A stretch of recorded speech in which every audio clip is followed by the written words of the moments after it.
Welcome back. It is still Sports Gist right here on the Captain TV studios. Yes, the Super Eagles of Nigeria will be taking on the Black Stars of Ghana in the first of two friendlies that will be happening in the next 6 days.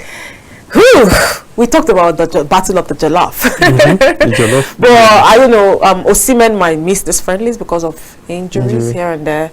Well, I think Nigeria is good. But one player we should look out for has to be the guy that plays for West Ham. The one and only Mohamed Kudus. Now that guy is a baller. I'm not gonna lie. He's a baller now. He's a baller. He's an amazing player. He's a baller, but no, there's no player that cannot be neutralized on the pitch. There's no player. And with the kind of defense we put out there, the Nations Cup, we can handle any player. Any player on the African continent, including Mohamed Salah. Yes. Right. I can confidently say that. So even if you look at the goals we considered during the Nations Cup, even in the finals, they were not really defense breaking goals. They were just goals that happened. So I believe with that defense, if we go with that lineup, that kind of setup, we can stand against anybody. Anybody. I mean, we can play against anybody, but this is not just football. This is a rivalry. And let's not forget, we trolled them a lot during the African Cup of Nations. They have that. They have that at the back of their mind. Whatever they have now, we are ready. And of course, although they were awful during the African Cup of Nations, but I'm sure they will have learned their lessons. They've changed their manager also. And yes, this is like a refreshed Ghana. And we're playing them in Marrakech. It's also a refreshed Nigeria. Yeah, I saw some new faces like the Says and some other players in the squad. And let's see how it pans out. But I'm still tipping Nigeria to win them. Nigeria to win both friendlies. Don't disappoint me, because the last time we had friendlies, we drew both, and it was a shock to me. We drew Lesotho, and it came to me as a shock. My fear right now is that they should not go back to the spirit. They're like the pre-Nations Cup spirit. Oh. The pre-Nations Cup attitude. Which is? Lackluster. Okay. Lazy. Not working hard on the pitch. Clueless on the pitch. They should not go back to that level, because we saw a Super Eagles team that were coordinated during the Nations Cup, very organized when it comes to the defensive aspect. Like we saw a Super Eagles team for a very long time. We were proud to call our team Super Eagles. Yeah, sure. So we saw all thanks to the man at the post. Yeah, so even and only Wabale. So even though they were not able to win the tournament, we saw a team. Like in every sense of the word, a team during the Nations Cup. So if they do anything less than that, that means they are already going back to the the default setting that we all know them for, which is the lackluster kind of Super Eagles and others. So it's now up to them to prove us wrong, because already a lot of Nigerians are saying that they have already gone back mentally. They have gone back to the pre-Nations Cup kind of Super Eagles what would I say, sentiments. These guys are not ready to do anything. So but then it's left for the Super Eagles to prove us wrong. Yes, even if Osimhen misses out, we have a lot of strikers. As a matter of fact, in the striking department, we have more than 4 to 5 different people that can fill in. I mean, the guy that plays for Real Sociedad, he's back. Umar Sadiq. Umar Sadiq is also back. Awoni is also playing now. So there are many that can fill in as number 9. So we don't have anything to be scared of. The only thing is, it's a derby match. And we all know how derby matches are. Derby matches could go to any direction. It's like Brazil taking on Argentina. Yes. So no matter form doesn't matter when it comes to derby matches. No matter how no matter how strong United are, once it's a Manchester derby, anything can happen. Or Man United, Arsenal, or even in a classical match, form doesn't matter. Sure. Madrid may be beating every other team, but when they come to a Clasico, they may end up losing 6-0. Sure. So it's a derby match. So derby matches are usually like that. There is no form when it comes to derby matches. It could go to any direction. It could go to any direction. I mean, he has said it all, but then again, I still feel that Nigeria has all it takes. Definitely. We're stars for the team. I see our players. I'm like, okay, I love what I'm seeing. They have distinct trust in you, right? And there's just so many, fine faces. It's not by fineness. I'm just saying. It's not by fineness. And there's just so many, raw talent. And we have what's his name? Boniface is still injured. Boniface, yeah, he's still injured. Regardless, although Pesario at some point he said he lost that African Cup of Nations because of the absence of Victor Boniface. That if he had a Boniface that is, a proven finisher, he might have just won that AFCON. Yeah, if you notice, I think he would. I think part of the reasons why we didn't win that Nations Cup was the fact that Osimhen did not get enough support. And again, where it mattered the most, he didn't shine. Yes, that was the final. But then it wasn't Osimhen's fault, because even in that final, the setup of the team made it very impossible for Osimhen to shine, because they were more defensive. Osimhen needed help that day. Osimhen became very frustrated at one point, waving his hand, trying to tell the other players to come out. There's no way he can do it on his own. There is no way he could do it. So he needed support. It was the setup of the team that didn't work out for Osimhen in that final. So I think if Boniface was there, I think it could have been a different ball game. It would have been a different ball game, because when you have Boniface and Osimhen standing in the center circle, no matter how defensive, no matter how deep the Eagles are playing, once you know that those two guys can attack you at any point, you will not be comfortable. So I think, yes, partly because of Boniface's absence. So, well, let's also talk about the creativity in the midfield. It was really lacking. Yes, it was.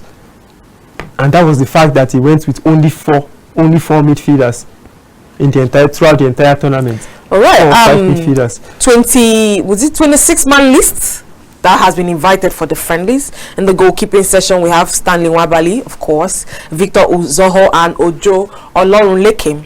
In the defenders, we have Gabriel Osho, Chidozie Awaziem, Bright Oshayi Samuel, Tyrone Ebueyi, Bruno Onyemachi, Kenneth Omeruo, Olushemi Ogo Ajayi, Calvin Bassi, Jamil Collins, and Benjamin Tiaminu. In the midfield, we have our very own Wilfred Ndidi. Our midfield was lacking creativity. Let's not lie to ourselves during the African Cup of Nations, and that's because Ndidi was injured. It was just Iwobi trying to be everywhere, but he didn't. And I think people shouldn't have even blamed Iwobi a lot, because he had to do a lot. Yeah. So thank God we have Ndidi back. We have Rafael Onyedika, Al Hassan Yusuf. Yes, another player that I really love to watch. Then Frank Onyeka and Alex Iwobi. In the forward, we have Nathan Tella, which I feel would have been among the squad for the African Cup of Nations. Surprisingly, he was dropped. Then we have Victor Osimhen, Kelechi Iheanacho, Sadiq Umar, Simon Moses, Ademola Lukman, Fisayo Dele Bashiru, Taiwo Awoniyi, and Cyril Desers. Now, this is a star-studded team. Yes, sir. And I feel like we can take on any nation. Bring on Argentina. Now, I don't want to be too ambitious. During the Nations Cup, one of our most outstanding players was Frank Onyeka. Sure. Damn, Onyeka surprised everybody. And he's so, he scares the defense. He's a big player. He really did a lot of good things during the Nations Cup. He made us not to really feel the absence of Ndidi. We all know who Ndidi is. I mean, although we felt it at some point, but he tried. Onyeka did an outstanding job during the Nations Cup. Now, pairing Onyeka with Ndidi as a two-man pivot in defense, in the midfield, come on. Where does that leave Iwobi though? Yeah, you can have two persons that way, and then one number 10.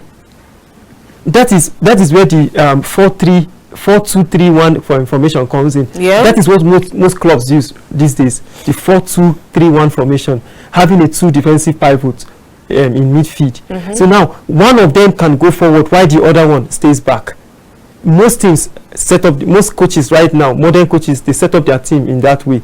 So I think having Ndidi and Onyeka in the middle, Onyeka can afford to go forward while Ndidi stays back. We know Ndidi is more defensive minded. Ndidi can stay back and then gives Onyeka the freedom. Onyeka is more energetic than Ndidi. So Onyeka can afford to do the box to box midfield stuff, go and attack and then come back while Ndidi sits back. Now that also affords gives Iwobi a very good space to run forward, because he likes going forward. When you know that you have an Onyeka that can cover a lot of ground to cover you, also you have more freedom. You have an Ndidi to block cut out of the opposition's attack. So it gives you more confidence as a number 10 to operate. So I think that for now that should be our best midfield pairing in Ndidi, Onyeka, and then Iwobi in front. So I think for now that would be our best midfield pairing. What can I say other than watch out Ghana, watch out Mali? We're covering for you guys. Mahmoud Kudus. We should look out for Kudus. Kudus, my heart trembles when I hear that name. But then again, we have Onyeka to stop him. Anyways, the friendly between Nigeria and Ghana is not the only international game going on. There's so many games from the Asian Football Championship down to the Euro semi-finals. Poland will take on, in the Euro semi-final, Poland will take on Estonia. Then Wales will host Finland. Also, Bosnia-Herzegovina will take on Ukraine, while Israel hosts Iceland. Then Georgia will host Luxembourg, Greece, Kazakhstan. International friendlies, we have El Salvador, Bonaire. Some countries. I also have Cyprus, Latvia. We have Russia, Serbia, Belarus, Montenegro. We have Malta, Slovenia, Cape Verde taking on Guyana. All right. We have Guinea taking on Vanuatu, while Portugal will host Sweden. Sweden. That's a big game. Italy, Venezuela, South Africa, Andorra. Now, Portugal, Sweden. I think that's the game I should focus on. Yeah, whenever I hear Portugal, Sweden, it reminds me, my mind just goes back to that particular match where Zlatan and Ronaldo, when they outdid each other during the game. It shows you the competition between these two guys is like very strong. But of course, I mean, if we have to choose, we always go with Ronaldo. I'll go with Ronaldo. I love Zlatan, and I think the one thing about Zlatan Ibrahimovic is the fact that he's a big man. Like he has that aura, that presence, that everything about him just speaks. You know what? Like it speaks fear. He might not even do so much. He might just say something and it's like you're traveling already. I wonder how he's managing in the AC Milan boardroom. They should be scared of him without doing meetings. I feel like he might actually be a sweetheart. He is. So when he was at United, I used to watch a lot of his interviews. He's a very friendly person, just that when it comes to like media, he has a way of controlling the media. I mean, he said if you call that arrogance, okay, cool. Yes, if he's in a room, he's always the boss, like the one in charge. He doesn't fall for media tricks. Instead, he manipulates the media. And that's the player that I love. And I mean, I grew up loving him. Like exactly. I grew him. If you ask me my all-time favorite footballers, you definitely hear Zlatan Ibrahimovic. Of course, Ronaldinho. I love listening to his quotes.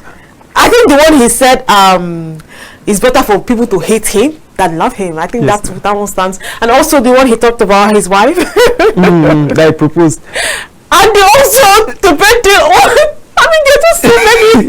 What come without Zlatan? He has a way of just like he's the Jose Mourinho. Yes, of footballers. Are you sure they're no father and son? They are the media food. Imagine that combination at United. Imagine that combination at United during that 2017 season. You can only imagine.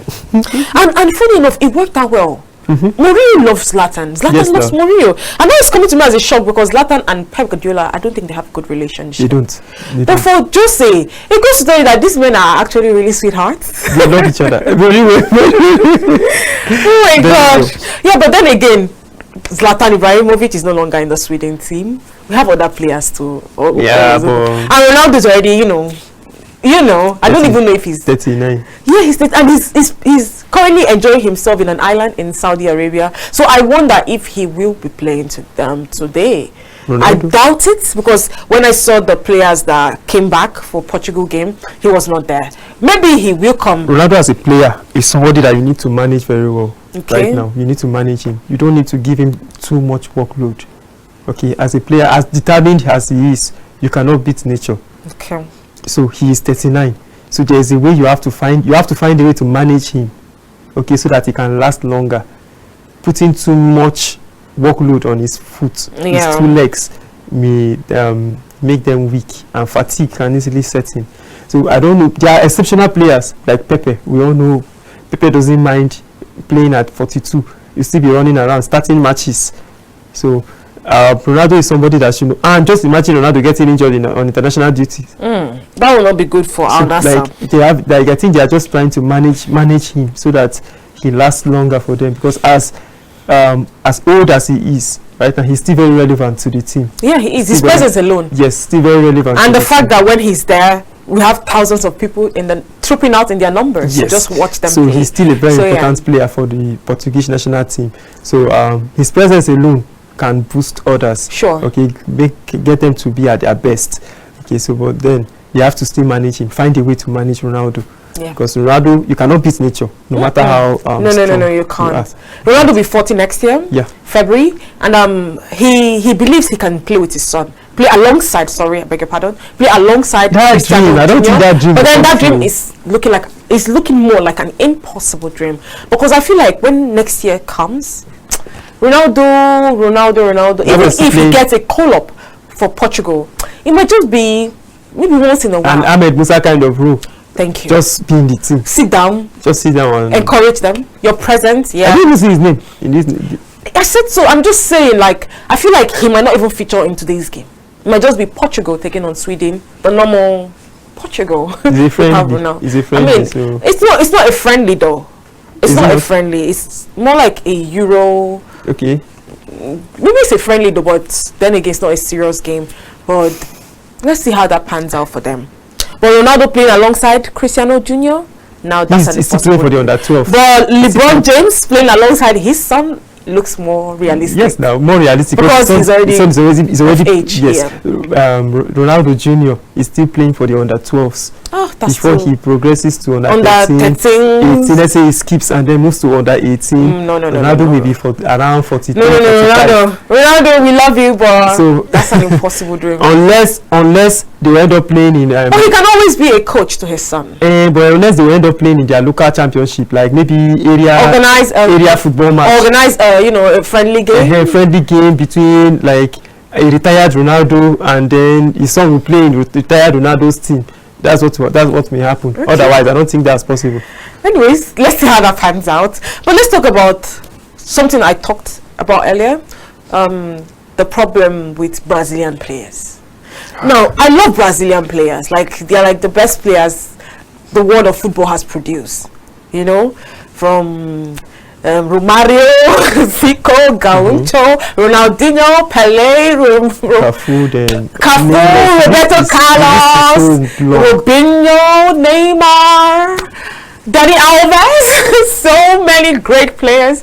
I can't even mention. Even Bebeto. I always forget Bebeto. But there's a but there. I don't know why. Okay, I want to say South America, but emphasis on Brazil.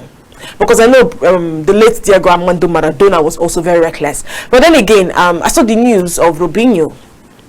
Yeah, there was a rape allegation that started in 2017, if I'm not mistaken. Yes, and he has also been sentenced to 9 years in prison.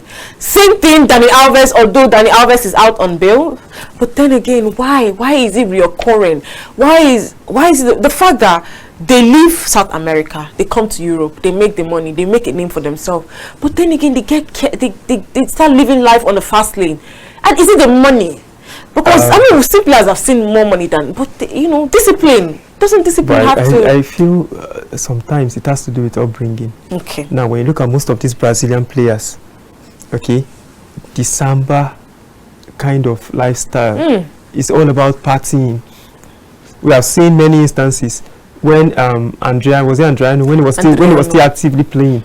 Like the Inter Milan guy? Yes, when he told his coach that he wants to go and party, that he has a party a carnival in Brazil. If I'm not mistaken, Adriano is the guy who lost his father and stopped playing football. Yes, I think so. Okay, yes. Okay. So now that party lifestyle is already in their system.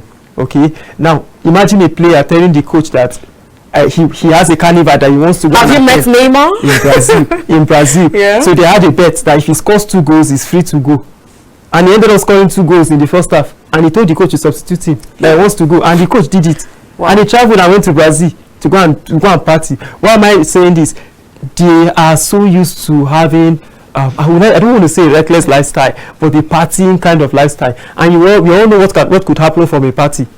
A party could go towards any direction. Yeah. Anything can happen after a party. So I think, and if you look very well, or if you investigate deep down into most of this, both in the Dani Alves' case was from a party.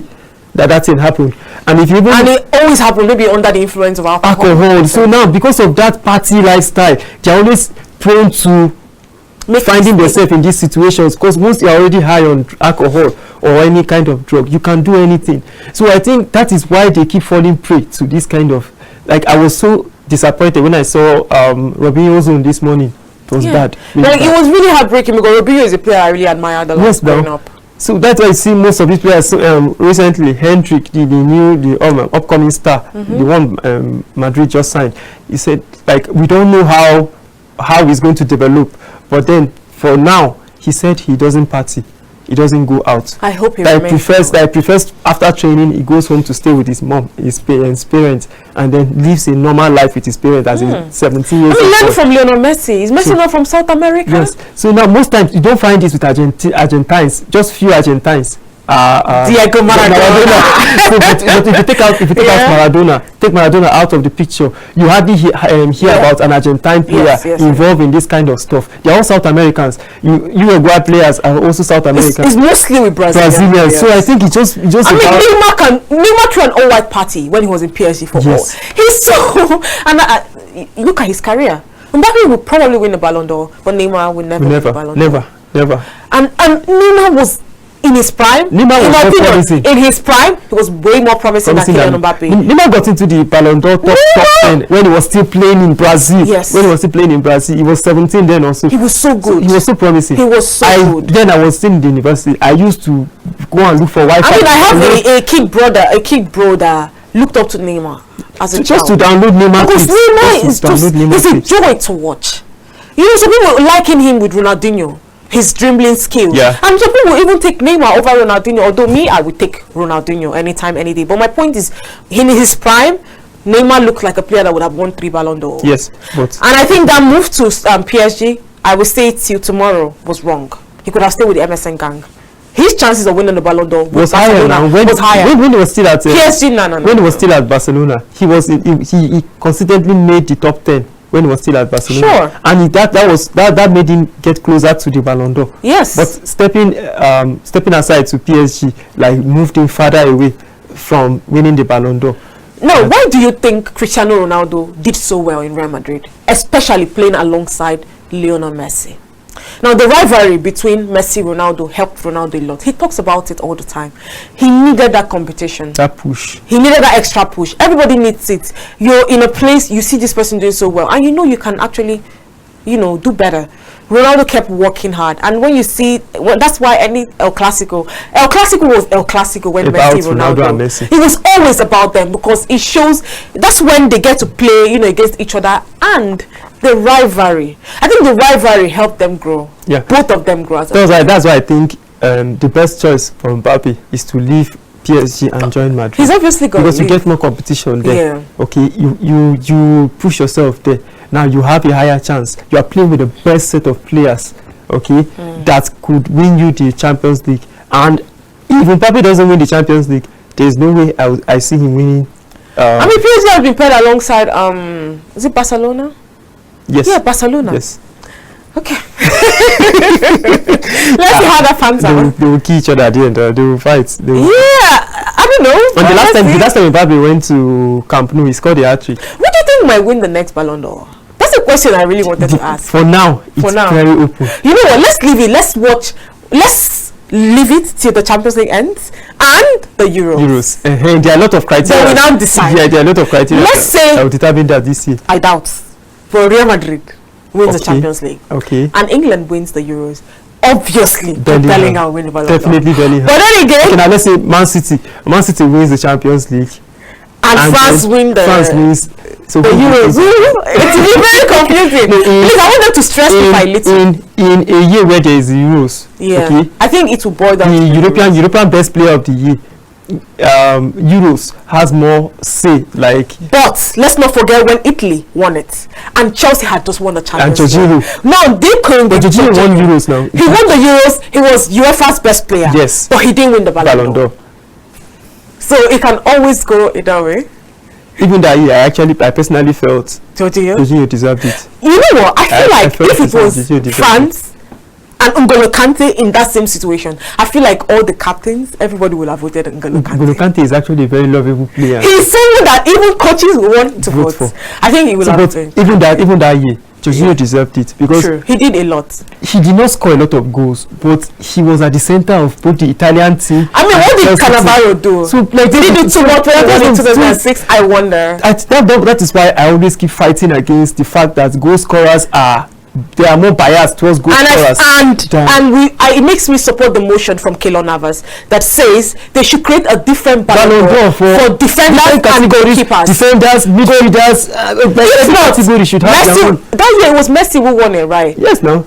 So, like, if you look at it, Jorginho was in the heart of the Italian team, was also in the heart of the and Chelsea also won the best club in that year. So why didn't Jorginho get it? Let's see how this season ends. Our time is already fast spent, but let's not forget Nigeria will take on the Black Stars of Ghana tomorrow. Wishing them the very best. Thank you so much, CY, for being on the show with me. Always a pleasure with you. Pleasure to be here. Thank you to our amazing viewers. Let's do this again. Same time, same station. I remain Dearest Mba. Do have a wonderful day.